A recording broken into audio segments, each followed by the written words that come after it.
17. Clase 17. Bien, estamos en bibliología y hermenéutica. Vamos a estar orando a Dios. Bienvenidos los hermanos que nos siguen a través de los medios. Mandamos un saludo. Estamos subiendo las clases siempre en el canal de YouTube y también en la página de Facebook, ¿no? Para cuando tenga tiempo la pueda ver y si recibe el material, entonces puede ser clasificado para recibir un certificado a fin de año, ¿no? Los que no contestan los cuestionarios no están simplemente como oyentes, no tienen necesidad de ser clasificados, pero los que son alumnos tienen que ser clasificados. Por eso no se atrase con los cuestionarios, ya creo que va por el número 4, ¿no? Cuarto cuestionario. Oramos al Señor, encomendamos la clase en las manos del Señor. Padre, en el nombre de Jesús, te alabamos y bendecimos en esta noche por poder reunirnos en tu nombre. Gracias, Padre, estamos congregados para considerar de la palabra, para poder aprender de la palabra. Señor, ella da testimonio de ti y en ella nos parece que tenemos la vida eterna. Esa fue tu declaración, Señor. Por eso dedicamos tiempo a aprender, a conocerte, conocer tu carácter, tu personalidad. Toma control de esta clase. Guíanos, Señor, por el Espíritu de Dios. Toma control de la clase del pastor Pablo también y bendice a todos los que nos acompañan en forma presencial y los que están también en forma virtual. En el nombre de Jesús ya nos disponemos a comenzar. Amén, amén y amén. Dios le bendiga, reciba el asiento. Bueno, hasta ahora no he recibido ninguna pregunta, pero estuvimos viendo la clase pasada en bibliología. La triunidad de Dios, yo puse allá al comienzo, la triunidad de Dios, o lo que más bien conocemos por la Trinidad, ¿no? Algo que hemos estado mirando en el Antiguo Testamento, que no está claramente especificada, pero está implícita, es insinuada y se deduce de manera directa en el Antiguo Testamento, ¿no? Es decir, como muchas cosas que no vamos a encontrar en la Biblia, pero sí vamos a encontrar el concepto, ¿no? Quizá no vamos a encontrar la palabra justa, porque hay muchos argumentos sobre que la palabra Trinidad no aparece en la Biblia, pero como decíamos la clase pasada, hay muchas palabras que no aparecen en la Biblia, no. Juan aclaró eso en el Evangelio de Juan, ¿no?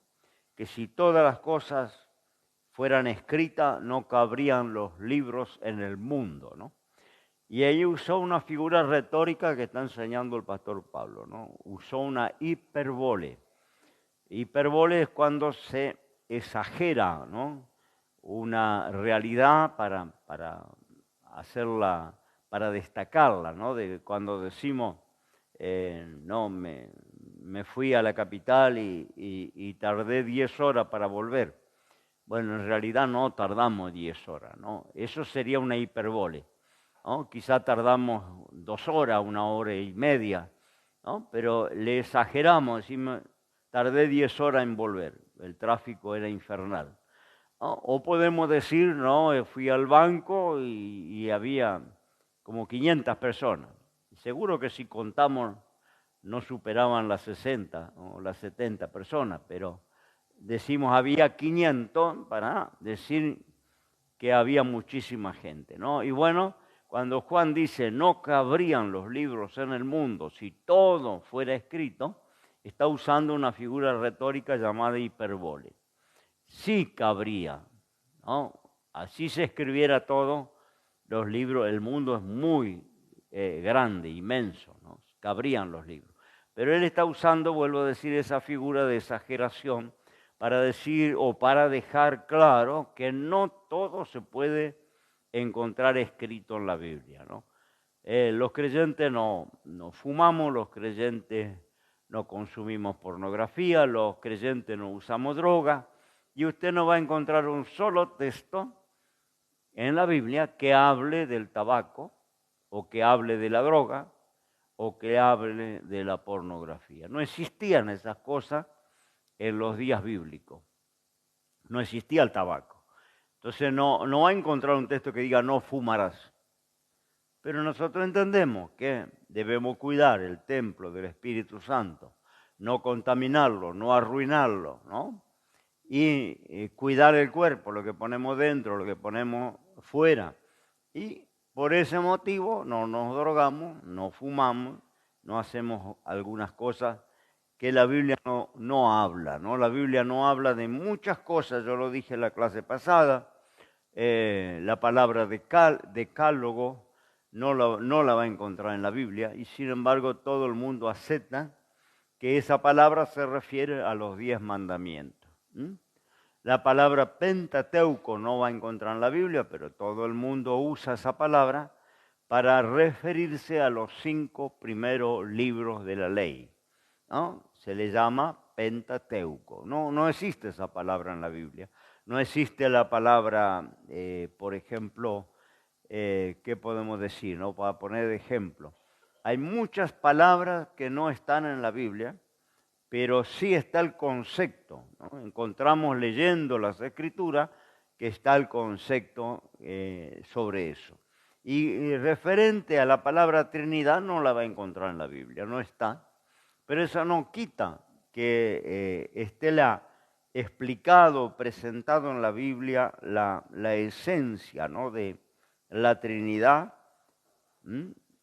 que esté claramente presentada la sustancia de la Trinidad en el Antiguo Testamento, en muchas formas, ¿no? Está implícita e insinuada y se deduce en las Escrituras del Antiguo Testamento que Dios es el término que se utiliza para Dios en el idioma original hebreo, es siempre plural, no singular, y luego varios textos que hemos dado ya la clase pasada, que yo no quiero repetir, que lo va a tener en la página del estudio, ¿no? Ahora, en el Nuevo Testamento es claramente enseñada en la comisión apostólica, la gran comisión, Mateo 28, lo hemos visto también en la clase pasada, donde el Señor manda, ¿no?, que se bautice, que le enseñen a las personas todas las cosas que Él enseñó, que prediquen el Evangelio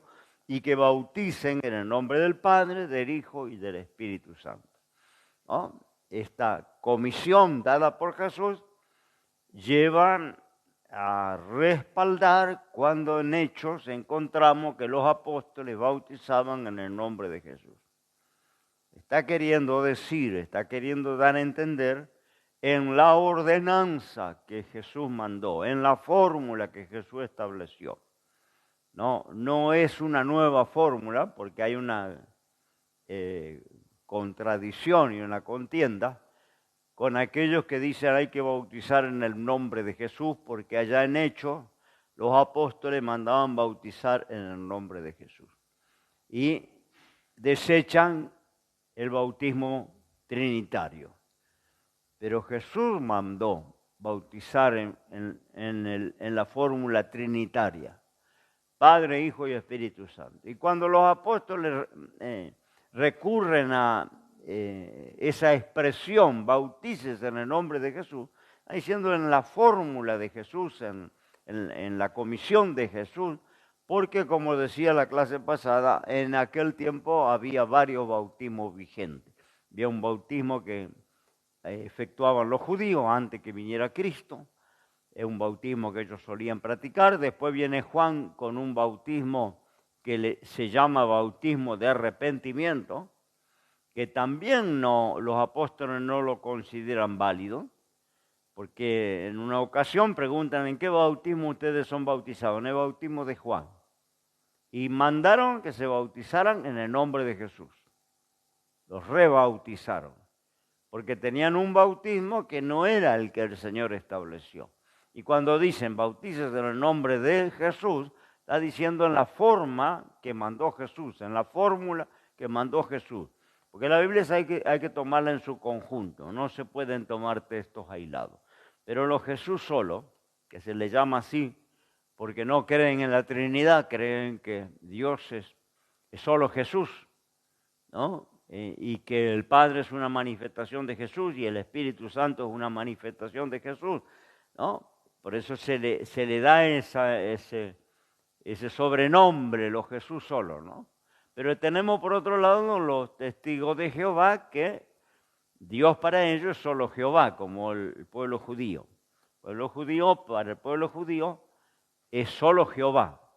Jesús es un profeta, un arcángel, no, alguien que enseñó cosas muy lindas, pero no es Dios. Y el Espíritu Santo tampoco es Dios. Para el pueblo judío y para los testigos de Jehová es solo Jehová. Para los Jesús solo es solo Jesús. Y ambos están errados. Dios es un Dios trino, ¿no? Y tenemos la enseñanza en la comisión de Jesús en Mateo 28, en la bendición apostólica que ya la vimos en 2 Corintios, en los últimos capítulos 13 y 14, ¿no? Donde cerraba la carta, y hay muchas cartas que están cerradas así, epístolas, ¿no? Con la salutación de la bendición apostólica. También vimos la bendición sacerdotal, que era trina, ¿te acuerdas? La bendición con el cual se bendecía a los sacerdotes del linaje de Aarón. Era una bendición trina. Y la bendición apostólica era trina también. En el verso 14 dice, la gracia, 13, la gracia del Señor Jesucristo, el amor de Dios y la participación del Espíritu Santo sea con vosotros todos. Amén.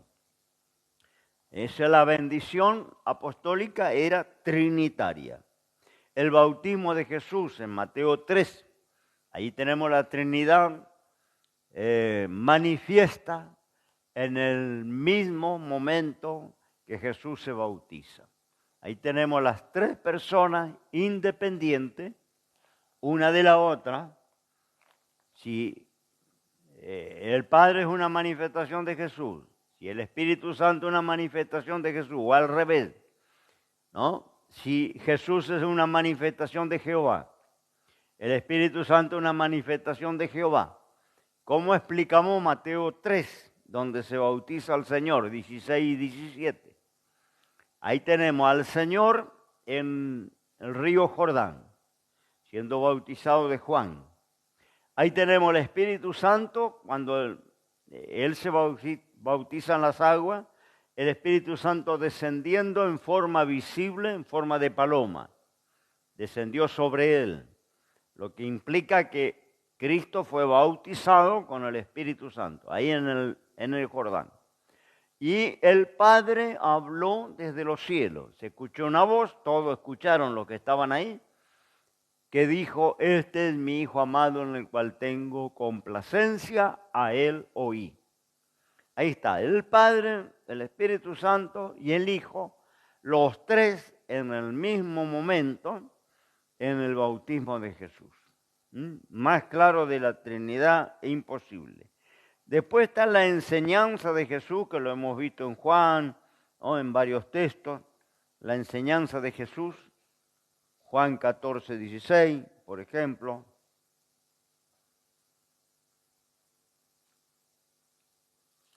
Varias enseñanzas de Jesús hablan de esta verdad. 14, 16, yo rogaré al Padre y os dará otro consolador para que esté con vosotros para siempre. El Espíritu de verdad, cual el mundo no puede recibir porque no le ve ni le conoce. Bueno, está hablando de otro, no está hablando de una manifestación, de una aparición, ¿no? Está hablando de otro consolador. El Padre va a enviar otro consolador. ¿No? Tanto el Padre como el Hijo, como el Espíritu Santo, son personas con todos los atributos que tiene una persona. ¿Qué tiene una persona? Para ser persona, no ser un objeto, no ser un bruto. ¿No? Una persona tiene, ¿no?, emociones, tiene intelecto y tiene voluntad.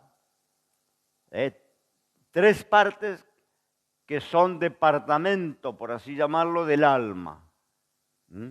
Emociones, intelecto y voluntad. Eso hace que seamos personas, ¿no? Y Dios el Padre tiene intelecto, emociones y voluntad. Dios el Hijo tiene intelecto, emoción y voluntad. Y Dios el Espíritu Santo tiene intelecto, emociones y voluntad. Si fuera una fuerza, ya lo he explicado, una fuerza física, una fuerza natural, no tiene una fuerza, es una energía. La energía, la fuerza, el viento, la electricidad, la ley de gravedad, ¿no? Son fuerzas, energía, ¿no? Que funcionan en el universo y algunas de ellas las aprovechamos, ¿no? Para nuestro confort, como es la energía eléctrica, como es la fuerza del viento para generar electricidad o para otros elementos que nos hacen a la vida humana, pero esas fuerzas no tienen emociones, no tienen sentimiento, tampoco tienen voluntad. Nosotros manejamos esa energía, ¿no? En el caso del viento, es una energía que maneja el Creador, ¿no? Que mueve el Creador, ¿no? Pero no tienen decisión propia, voluntad propia, que el viento dice, le voy a tumbar la casa al pastor Pablo este fin de semana. No tiene voluntad, no tiene emociones, no se enoja. Si usted pone una pared para impedir que entre el viento o que el viento se gane dentro de su casa y levanta un muro, el viento no se enoja porque está esa barrera. No tiene intelecto, no piensa, no determina. Eso es la diferencia de una energía con una persona. Y el Espíritu Santo se entristece, se alegra, manda, prohíbe, llora, gime, intercede por nosotros, decide, tiene poder creador porque participó de la creación, habla. El Espíritu Santo tiene todas las características de una persona. Se enoja, se ofende, se alegra. Es decir, eso no lo hace una energía. La luz eléctrica, podemos cortar el cable principal, quedamos todo al oscuro, y no va allá en el poste a sentir llorar a la energía eléctrica, porque cortamos el conducto por donde circulaba. No llora, es una energía. No se ofende y dice, bueno, ahora cuando me conecten no circulo más. Le dejo a esta casa, la dejo en oscura, porque estoy ofendido. No, una energía no hace eso.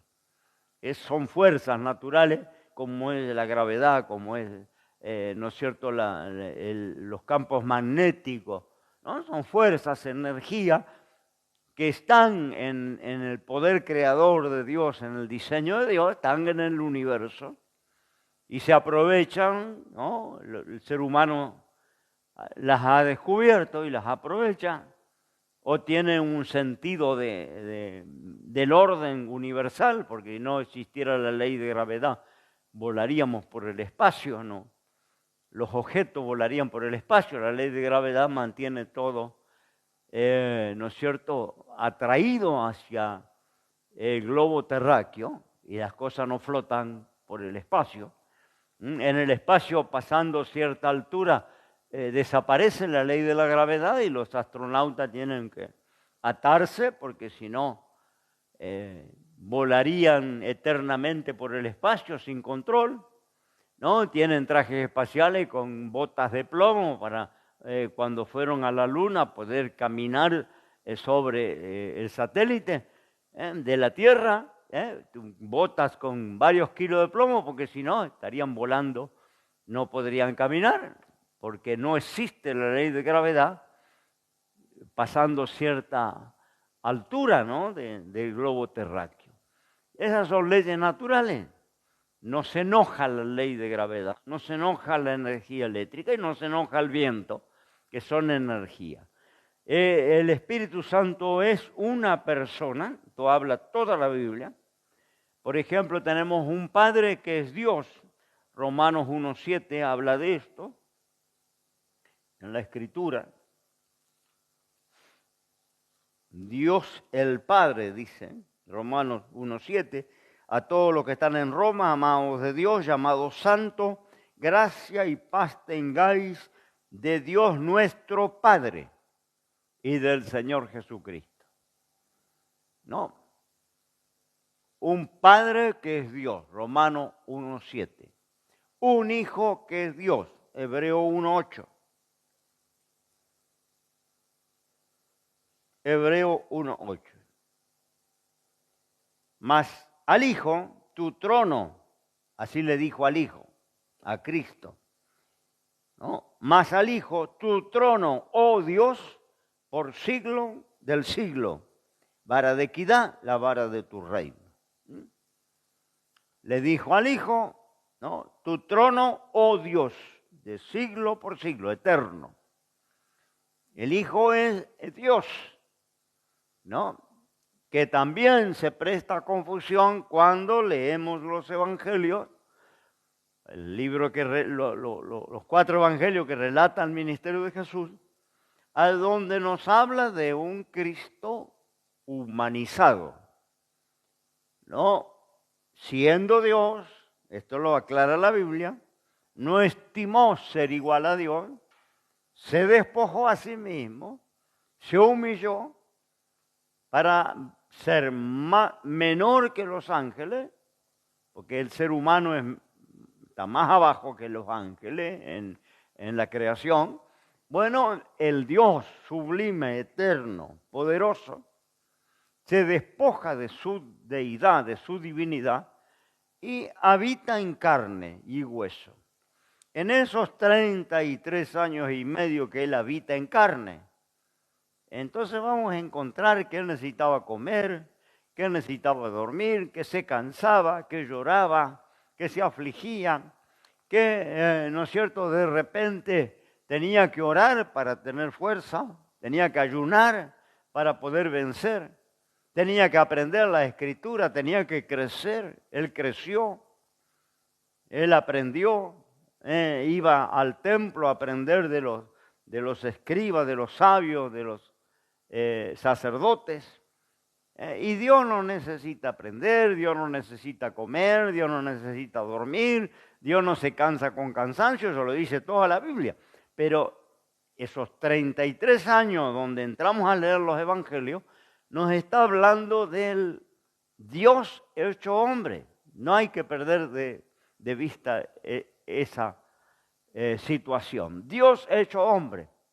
Entonces, como hombre, como humano, él tuvo que depender del Espíritu Santo como nosotros. Todo lo que hizo, lo hizo por el poder del Espíritu Santo. Todo lo que hizo, todos los milagros, las resurrecciones, caminar arriba del agua, la multiplicación de los panes, todo lo hizo por el poder del Espíritu Santo que habitaba en él. Nada él podía hacerlo apelando a su naturaleza divina.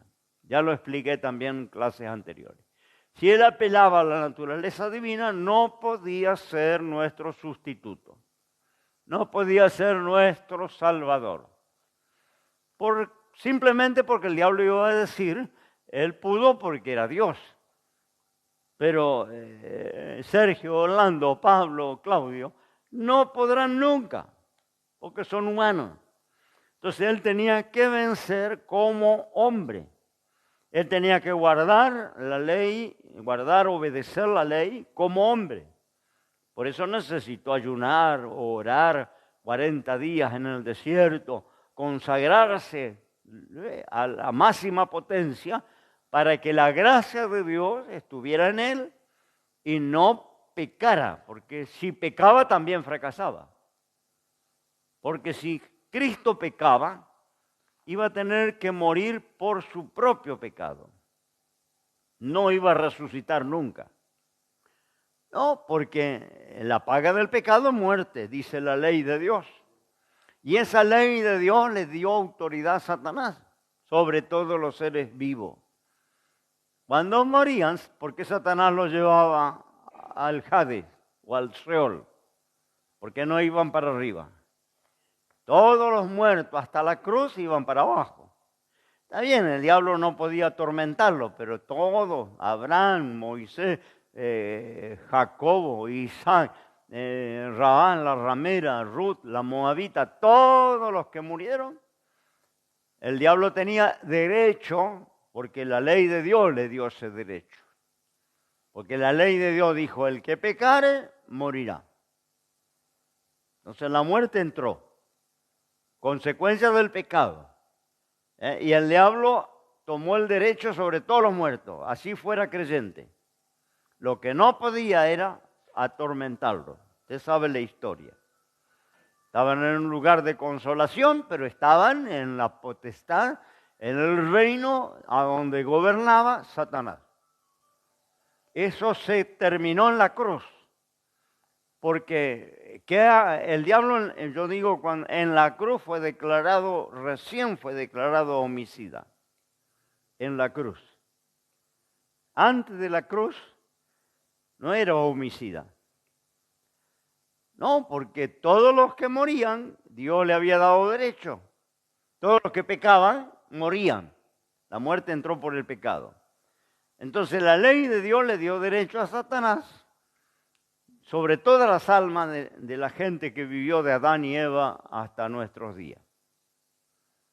¿No? Tenían derecho, por eso los llevaba para abajo. Y no podían ir para arriba. Ahora, cuando Jesús va para abajo también, porque muere en la cruz, el alma de él, el espíritu de él desciende al infierno. Pero ¿qué sucede? No tenía pecado, era inocente. Ahí Satanás se hizo culpable, se hizo reo de juicio, porque ahora había un alma inocente que bajó allá abajo. Por eso tampoco no le pudo retener. Si hubiera pecado, Jesús no sale más de ahí. No regresa más del Seol. Pero dice que él descendió a las partes más bajas de la tierra, anunció lo que había hecho, la muerte no le pudo retener, Satanás no le pudo retener, y al tercer día resucitó. Y dijo el Señor que que le arrebató él la llave de la muerte y del infierno a Satanás. Por eso todos los que murieron en fe los traslada en la resurrección al tercer cielo. Todos aquellos que habían muerto desde Adán para adelante hasta la cruz, todas las almas de los que murieron en fe fueron trasladadas al tercer cielo. Y allá abajo en el Seol quedaron solamente los condenados, los perdidos. A partir de la cruz, los que van para allá son los perdidos. Los salvos van para el cielo. Y no está más ningún creyente allá abajo. Porque el Señor los trasladó. El trabajo de Él fue descender allá abajo. Era la ley de Dios. Él experimentó la muerte humana. Y la muerte humana le llevaba a ese lugar, a su espíritu. Pero no pudo ser retenido porque no tenía pecado. No tenía derecho el diablo de retenerle. A los otros sí, pero a él no tuvo derecho de retenerle, por eso él bajó y subió. Lo dice la palabra, ¿no? El que bajó también subió a lo alto y llevó cautiva la cautividad, Efesios. ¿Qué era la cautividad? Los que estaban cautivos por causa del pecado, pero ahora el precio del pecado fue pago en la cruz. Jesús cargó el pecado de todos, ¿no? Entonces ya no había derecho, el diablo no tenía derecho para tener cautiva la cautividad. Todos los que estaban cautivos en el Seol fueron para el cielo. Fueron sacados de ahí y trasladados al cielo. Y ahora se van para allá abajo los condenados, los perdidos, los incrédulos, los ateos, pero ni un creyente va más para abajo. creyente cuando muere va para el tercer cielo, ¿no? Donde están todos los creyentes de todas épocas a partir de la cruz. Entonces tenemos un Hijo que es Dios, está diciendo Hebreo, y un Espíritu Santo también que es Dios. Hechos 5, el 3 y el 4. Un Espíritu Santo que también es Dios. Hechos 5, 3 y 4 dice así. Dijo Pedro a Ananías, ¿por qué ha llenado Satanás tu corazón a que mintieses al Espíritu Santo y defraudase el precio de la heredad? Reteniéndola, no te quedaba a ti, vendida no estaba en tu potestad. ¿Por qué pusiste esto en tu corazón? No has mentido a los hombres, sino a Dios. Acá está diciendo la Biblia que el Espíritu Santo es Dios. Porque ¿qué pasó con este matrimonio? Todos conocemos la historia, ¿no? Tenían una propiedad, la vendieron.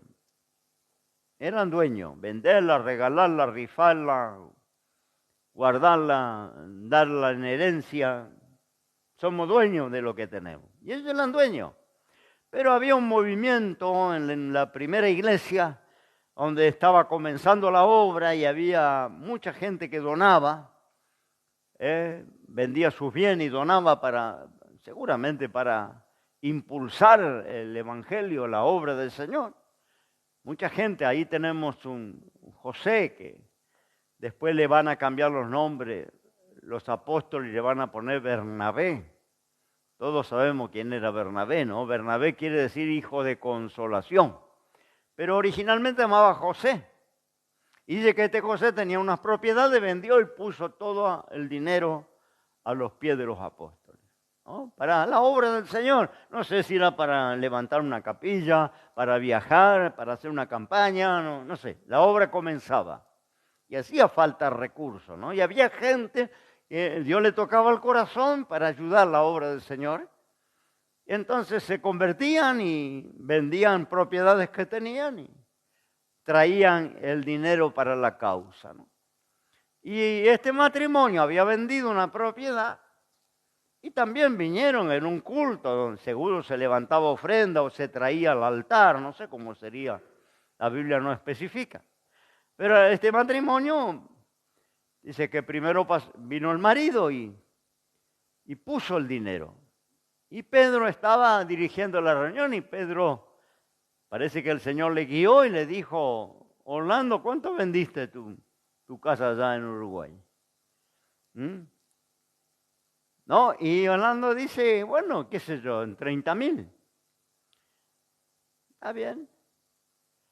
30,000, ¿no? Dólares. Y ahí puso los 30,000 dólares de la casa que vendió, que tenía una casa extra, pareciera, ¿no?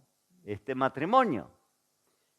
Entonces le dice, ahí le dice el Pedro, Ananías, ¿por qué llenó Satanás tu corazón para que le mintieses al Espíritu Santo? Ahí no estaba visiblemente Dios el Padre, ni estaba Jesucristo, ya había resucitado, se había ido al cielo, pero estaba el Espíritu Santo en el corazón de Pedro. Y Pedro dice, no dice por qué me mentiste a mí, no dice por qué mentiste al ministerio de la iglesia, por qué mentiste al Espíritu Santo. Porque Pedro era convencido que en él estaba el Espíritu Santo, ¿no? Somos convencidos que el Espíritu Santo habita en nuestro corazón. Entonces le dice, ¿por qué mentiste al Espíritu Santo, no? Porque la casa era tuya, ¿no? Parece que vendió, póngale, en 40 y se guardó 10, ¿no? Y trajo 30. Y cuando le preguntó, ¿cuánto vendiste? 30. Mintió. Él podía haber dicho, no, vendí en 40, pero yo voy a donar 10, voy a donar 5, voy a donar la mitad, 15. El dueño, nadie le estaba pidiendo que él entregue el total de la venta. El tema fue que él quiso aparentar, figurar, porque había otros que habían entregado todo y él no quiso ser menos. Entonces cuando le dijo, ¿cuánto vendiste? 30, ahí está. ¿Por qué mentiste? Si te guardaste 10. Eres dueño, le dice Pedro, aún reteniéndola, ¿no te quedaba a ti? Y vendida, ¿no estaba en tu derecho?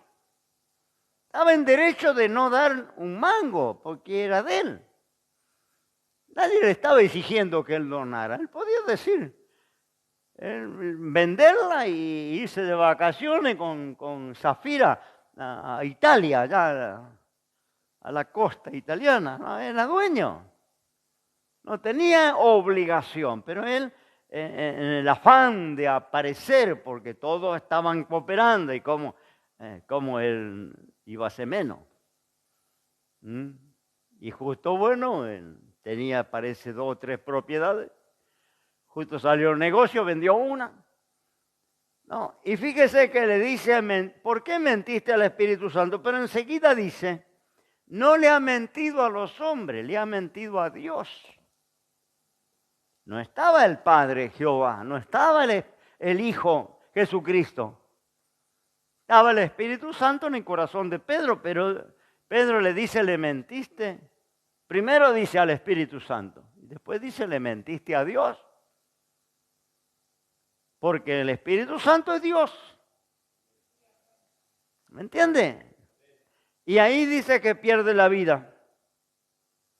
Oyendo Ananías esta palabra, cayó y expiró. Y vino un gran temor sobre todos los que oyeron. Dice, se levantaron los jóvenes de la iglesia y le tomaron y le sacaron y le sepultaron. La mujer no estaba. Después viene la mujer, Zafira. Y también le va a hacer la misma pregunta, ¿no? Dice, pasado espacio como 3 horas, sucedió que entró su mujer, no sabiendo lo que había acontecido. Ahí tenemos una idea de cuánto duraban los cultos, ¿no? Porque pasaron 3 horas de culto y apareció la hermana que se había quedado haciendo torta frita, no sé qué, empanada para la noche, no sé. Pero vino 3 horas más tarde la esposa. Después de 3 horas, dice, vino la mujer. No sabiendo lo que había sucedido, no sabía que su marido había caído muerto y lo secaron y ya lo habían enterrado también. Entonces Pedro le dice, dime, ¿cuánto vendiste la propiedad? Y ya como estaban de acuerdo, 30, Pedro, pastor, 30,000, lo que mi marido ofrendó. Y ahí Pedro le dice, ¿por qué os concertaste para tentar al Espíritu del Señor? Aquí en la puerta los pies de los que han sepultado a tu marido y te sacarán. Cayó a los pies de él y expiró.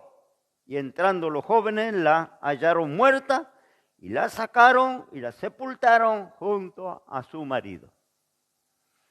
A mí me gustaría que me expliquen la iglesia del Evangelio barato, de la gracia barata, que me expliquen si este es el mismo Dios que ellos sirven y que nosotros servimos. Porque mire cómo empieza la iglesia primitiva, con un velorio de un matrimonio, ¿no? Y caen muertos en la congregación en el culto. Y no caen muertos por adulterio, por brujería, porque se hicieron un becerro de oro en el fondo de la casa. Caen muertos por no decir la verdad. Vuelvo a decir, una ofrenda que Pedro le dice era tuya, la casa era tuya y vendida la plata también era tuya, no tenía ni una obligación. El tema fue la hipocresía. Querer aparentar algo que no era verdad. Bueno, podía decir, la vendí en 60, pero voy a donar 5. Está bien, bienvenidos los 5. No, porque dueño, dice, es tuyo y aún vendido también es tuyo. No, el tema es la apariencia, la hipocresía de aparentar, de figurar, de no ser menos que el resto. Ah, no, ahí está todo vendí todita la plata. No estaba todo. Bien, pero no estamos yendo del tema. Lo que vamos es que también el Espíritu Santo, allí esos textos, revelan que es Dios.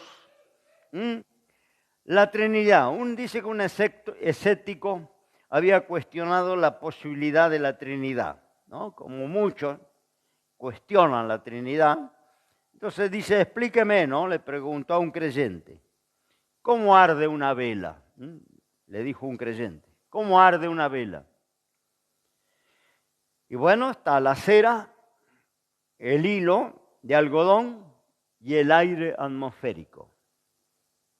Y todos producen luz. Contestó el escéptico, pero todo ello hacen una luz, ¿no es cierto? Y dijo, sí, fue la réplica del convencido. ¿No? Hay muchos ejemplos y todos son insuficientes. Yo le hablé de las 3 dimensiones, se puede hablar del agua, el agua puede estar en forma de vapor, en forma líquida o en forma sólida dentro del congelador de la heladera. Y todos ellos son agua, ¿no? Porque el vapor se condensa y puede juntarse esa agua condensada, ¿no? Y el agua que corre en una canilla también es agua. Y el agua que se congela al grado de la solidez también es agua. La dejamos fuera de la heladera y tenemos agua para tomar, ¿no? No cambia la esencia y sin embargo se presenta en 3 formas diferentes, ¿no? Se puede hablar también de el color, la forma y el tamaño, ¿no? Yo hablaba de las 3 dimensiones, pero también se puede hablar del color, la forma y el tamaño, ¿no? El tamaño sería la medida que tiene, la forma sería un rectángulo y el color sería verde, ¿no? Clarito. Son 3 cosas, pero hace un solo objeto, porque no tenemos 3 objetos. Se puede hablar de las funciones de los gobiernos democráticos, ¿no? Hay 3 funciones, la legislativa, la judicial y la ejecutiva. Son 3 cámaras, se dice que los 3 poderes tienen que ser independientes, pero esos 3 poderes conforman un gobierno democrático, ¿no? Judicial, legislativo y ejecutivo. No tenemos 3 gobiernos, un solo gobierno democrático que funciona con 3 cámaras, que cada una tiene su área, ¿no?, de ejecución. Claro que todo esto es imperfecto para describir algo tan complejo, ¿no? Nos cuesta comprender que como seres humanos tenemos una conformación trina. Nos cuesta comprender. Yo, antes de conocer a Dios, ni idea que había un alma o que había un espíritu, ¿no? Para mí era lo que tocaba, lo que veía, lo que disfrutaba, lo que hacía, ¿no? Eso era mi mundo, ¿no? Generalmente el incrédulo no tiene ni idea de que hay un área espiritual dentro del hombre, ¿no?, que se llama alma y espíritu. Eso lo venimos a conocer cuando venimos a Dios, y aún así, siendo creyente, cuesta comprender esas áreas que no vemos, que no tocamos, porque somos seres acostumbrados a lo tangible, a lo material. Lo que vemos, tocamos, lo que no vemos no existe. Pero hay muchas cosas que no vemos y utilizamos. Muchas cosas que hacen a la vida cotidiana que usted no ve. Cuando prende la cocina y tiene fuego, usted no ve el fluido, el gas que circula dentro de los caños. Nadie lo ve. Yo nunca lo vi. Se le coloca un producto para darle un mal olor y que la gente, cuando hay una pérdida, entre a la casa y se dé cuenta y no prenda la luz y vuele por el aire. Se le coloca un producto. Jonathan trabaja en una multinacional de gas y ellos le colocan un producto químico para que tenga mal olor. porque es inoloro. El gas que usamos en la cocina no tiene olor, ni tiene color, ni se puede palpar, y alimentan todas las estufas, todas las cocinas, todos los termos, ¿no? Y el ser humano ha tenido que agregarle un producto para identificarlo cuando hay una pérdida. Porque si no, usted inocentemente prende la luz y voló su casa con todo, su perrito, su gatito, todo lo que tiene adentro. Entonces hay un olor, siente mal olor y sabe que hay una fuga, ¿no? Entonces, ¿por qué usamos algo que nunca vimos? Nunca tocamos. Y todo el mundo usa. O lo usa en la cañería de gas natural o compra la garrafa que viene envasado. La electricidad tampoco, nadie vio. ¿No? Podemos sentirla cuando nos da un patadón en un cable pelado, pero nadie la vio. ¿Quién vio la energía eléctrica, cómo funciona? El viento. Bueno, hay tantas cosas que no vemos y utilizamos y hacen a la vida cotidiana. Entonces esto tenemos que entender que hay áreas espirituales que no podemos ver. Hay una dimensión espiritual que nos cuesta entender, como es la Trinidad de Dios. No es fácil de entender, no es fácil de explicarla, pero no por eso podemos negar su existencia. Dios existe en una triunidad, no un triunvirato, no una familia de dioses. No se equivoque, no hay uno mayor que el otro, uno menor, uno dependiente del otro. Eso haría una familia de dioses, no es una familia de dioses. No es un triunvirato, no son tres dioses gobernando el universo. Eso había acá en la independencia nuestra cuando éramos colonia, ¿no? Se formó un triunvirato. Para no poner un presidente, tres de los jefes asumieron el gobierno de la provincia de Buenos Aires, en triunvirato. Pero no funciona así la Trinidad de Dios, no es un triunvirato, son tres dioses. No podía coexistir uno sin los otros dos. No podemos comprender la esencia, pero si quitamos a uno de los tres desaparece el Dios de la Biblia. Es coexistente, son coexistentes. Los tres son eternos, los tres son omnipotentes, los tres son Dios, los tres son omnipresentes, los tres tienen personalidad, los tres son infinitos. Los tres participaron de la creación, los tres participan del diseño de la iglesia, los tres van a glorificar la iglesia, los tres van a estar en la gran tribulación, en el fin del mundo, en el anticristo. No, son inseparables. Eso es una barrabasada decir el Espíritu Santo va a ser quitado. A mí me hace la idea de el chico de los mandados, que viene, le mandamos a traer pizza y viene, le mandamos a traer empanada y viene. No, el Espíritu Santo es Dios. Nadie le puede quitar, no hay forma de que salga del escenario de la creación. No puede salir nunca del escenario de la creación, ni el Padre, ni el Hijo, ni el Espíritu Santo. ¿No? Simplemente hubo una dispensación donde actuó más cercanamente el Padre. Podemos hablar el tiempo de la ley, el Sinaí, Moisés, ¿no? Ahí quien más aparece es el Padre, Jehová, el Yo Soy. Después hay una manifestación, una dispensación donde aparece el Hijo, Jesucristo, ministerio de Cristo, la cruz. Y después viene una dispensación donde prevalece el Espíritu Santo, que es actual. Este tiempo donde más aparece es la obra del Espíritu Santo. Pero eso no quita que Jehová esté durmiendo la siesta y Cristo esté tomando sol en la playa, porque ahora trabaja el Espíritu Santo. No. Sigue la Trinidad actuando, aunque se revele más una de las tres personas, porque han sido diferentes dispensaciones, con diferentes, ¿no es cierto?, personas de la divinidad. El Padre en el tiempo de Israel, el Hijo en el tiempo de que se manifestó en carne, y el Espíritu Santo, después que el Hijo se fue, mi Padre va a mandar en mi nombre otro Consolador. Pero no quiere decir que Cristo esté borrado, que el Padre, tal es así que la oración, muchos creyentes hacemos mal, ¿no? Porque ¿cómo se debe orar? Yo he escuchado a creyentes orar al Espíritu Santo, he escuchado a creyentes orarle a Cristo, y están todos equivocados, ¿no?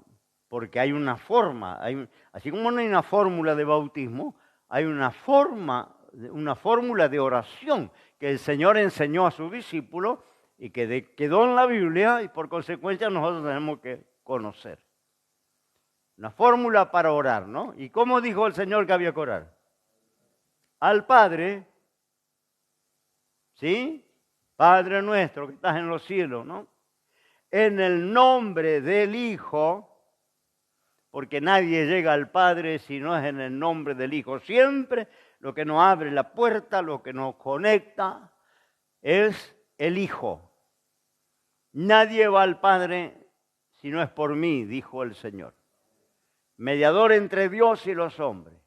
No podíamos llegar nunca al Padre si no era por la obra del Hijo. Entonces, todas las oraciones en el nombre del Hijo dirigidas al Padre, auxiliado por el Espíritu Santo.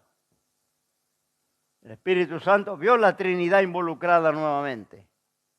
Ni en la oración podemos prescindir de uno de las personas de la Trinidad. Ni en la oración. Oramos al Padre en el nombre del Hijo, que nos abre la puerta, que nos conecta, ¿no?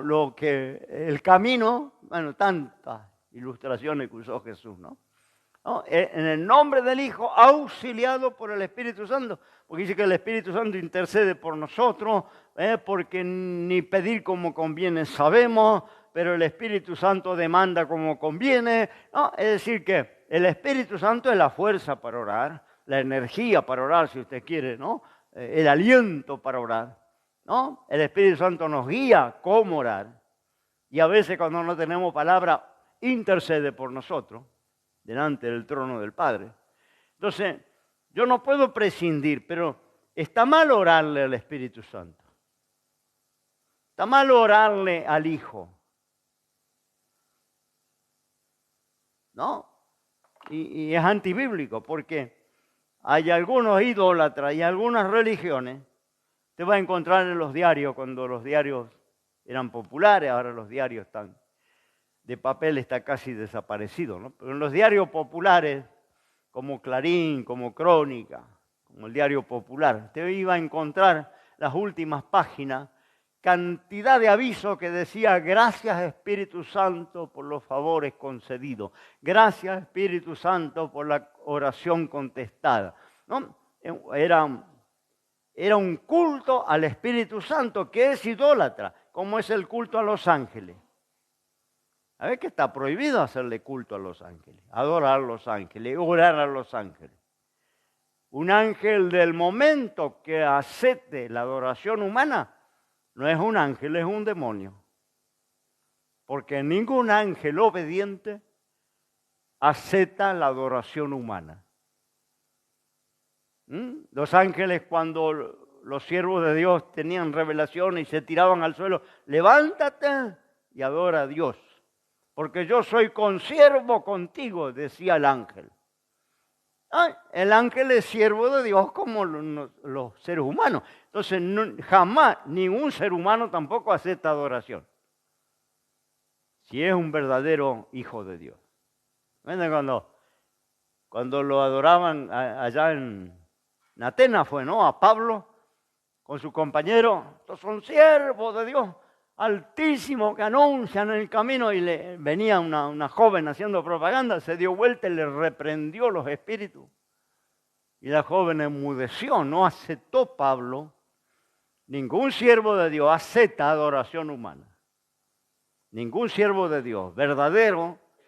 Así que cuando usted ve en internet esos pastores que bajan en una limusina, caminan por la alfombra y la gente le toca el saco y la manito y van a la gente, algunos se arrodillan, esos ya están en el horno. No son siervos de Dios. Porque el siervo de Dios jamás va a permitir que otros seres humanos le adoren, le idolatren. Nunca. Le veneren.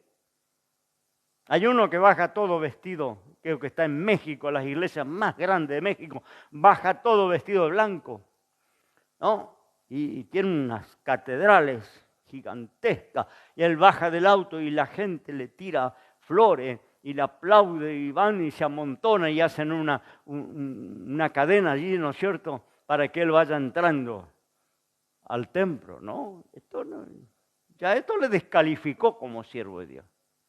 Y si a usted se le aparece un ángel y se tira en el suelo y el ángel no le reprende, es un demonio disfrazado de ángel de luz.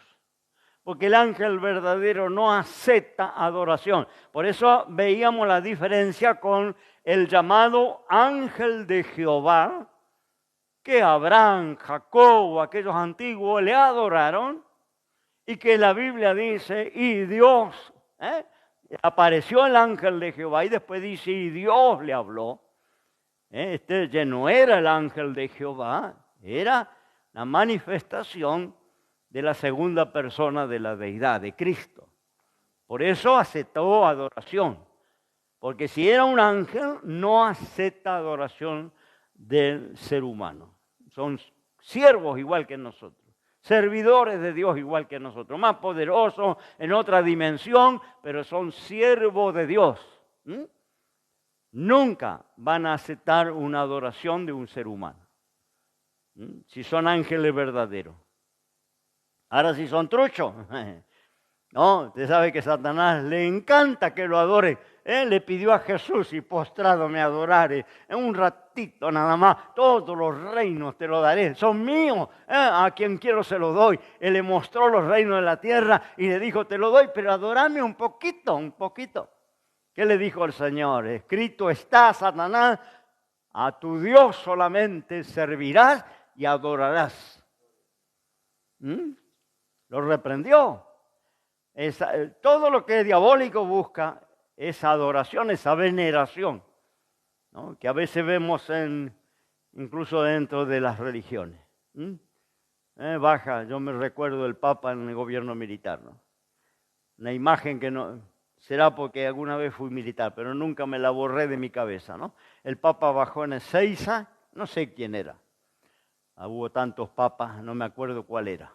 Pero bajó en Ezeiza con la sotana toda blanca, allá, ¿no es cierto?, besó la tierra, porque él bendice la tierra dándole un beso, besó la tierra, y en ese tiempo gobernaba la junta militar, los tres poderosos comandantes de las Fuerzas Armadas, los generales de ejército, generales de marina y generales de aeronáutica. Las tres fuerzas militares estaban representadas por lo que se llamaba la Junta Militar, los tres comandantes. Y yo me acuerdo, extendió la mano y los tres generales arrodillados le besaron el anillo. ¿No? Me recuerdo esa imagen, estuvo en todos los diarios, en todas las revistas, en todos los canales de televisión, no me olvido nunca, ¿no?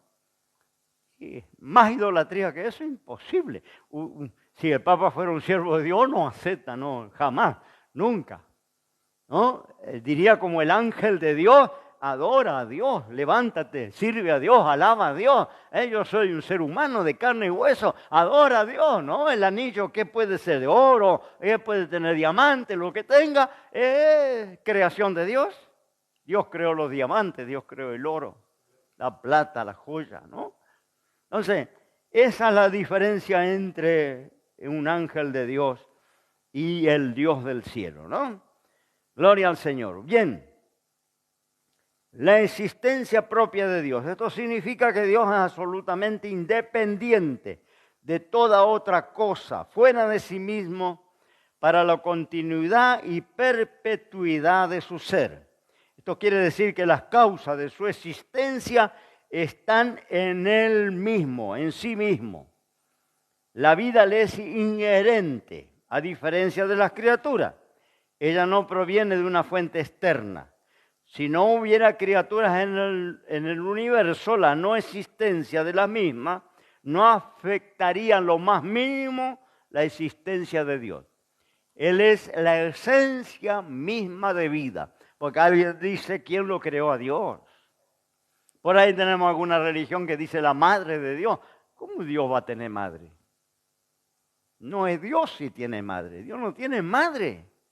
María fue un canal, una puerta, un portal, como usted le quiera llamar, para revestirse de carne y hueso.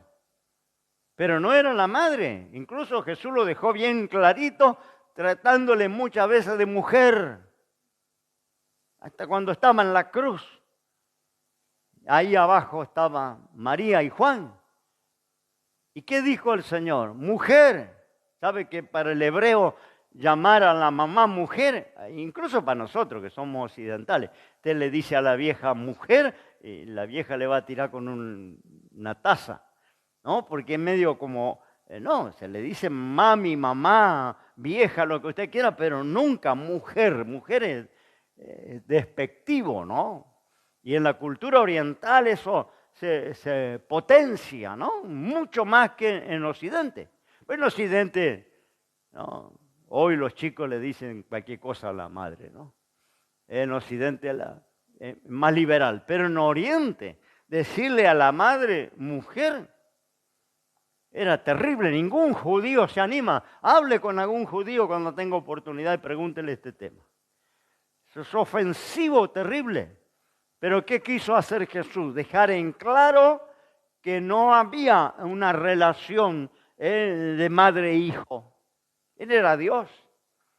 Y la mujer fue escogida, bienaventurada, maravillosamente seleccionada de Dios para engendrar, ¿no?, a Emmanuel, al niño Dios.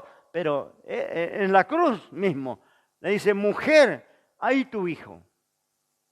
Le encomienda a Juan como sustituto porque él ya no iba a estar con ella. Y le dice a Juan, Juan, ahí tu madre. Pero a ella la llama mujer en muchas oportunidades. Mujer, ¿qué tienes conmigo? Le dijo en una oportunidad, ¿no? Dejando clara la distancia que había abismal entre él, Dios, y María, que era una simple humana, que macana, que resucitó y que se convirtió en la reina del cielo, la madre de Dios. Una vez hablando con un cura, me dice, no, porque nosotros le pedimos a la madre, Jesús no le niega ni un favor a la madre, todo lo que la madre le pide, Jesús le concede. Le digo, ¿y cómo cuando estaba en la tierra la dejó pagando? ¿Dónde dice eso? Tráigame la Biblia. No, estábamos en la sacristía y le mostré cuando estaba la madre y los hermanos de Jesús allá afuera y mandaron a llamarle y él dijo, ¿quién es mi madre? ¿Quiénes son mis hermanas? Los que hacen la voluntad de Dios, y la dejó pagando a la María. Ni 5 bolillas. Y le digo, ¿y cómo en la tierra no la atendió? Allá en el cielo le concede todo lo que pide. No, y cuando estaba acá la dejó pagando allá afuera. No le hizo ni pasar. Porque él dejó claro quién es mi madre, quiénes son mis hermanos. Los que hacen la voluntad de Dios, ¿no? Y cuando vinieron a traer el mensaje dijeron, le decimos que está la mamá y suspende el culto. Sale corriendo para allá porque llegó la mamá. Ni 5, él siguió haciendo el culto. Y la mamá quedó afuera. Dios le bendiga. Me quedo por acá, hermano, porque se fue la hora. Ya entra el pastor Pablo. Dios le bendiga. Y acompáñenos, síganos y díganos desde dónde nos escucha para saber a dónde estamos llegando y bueno, la extensión de este trabajo, si es que bendice, si es que ayuda a alguien, si es que clarifica algún pensamiento, compártalo, háganoslo saber, porque eso nos alienta a continuar. Estamos haciendo todas las clases gratis, ni siquiera ofrenda levantamos, pero vamos a marcar para el lunes que viene una ofrenda para todos los presentes. Venga, prepare y traiga una ofrenda. No hacemos, ya vamos casi mitad del año, nunca hemos levantado ofrenda.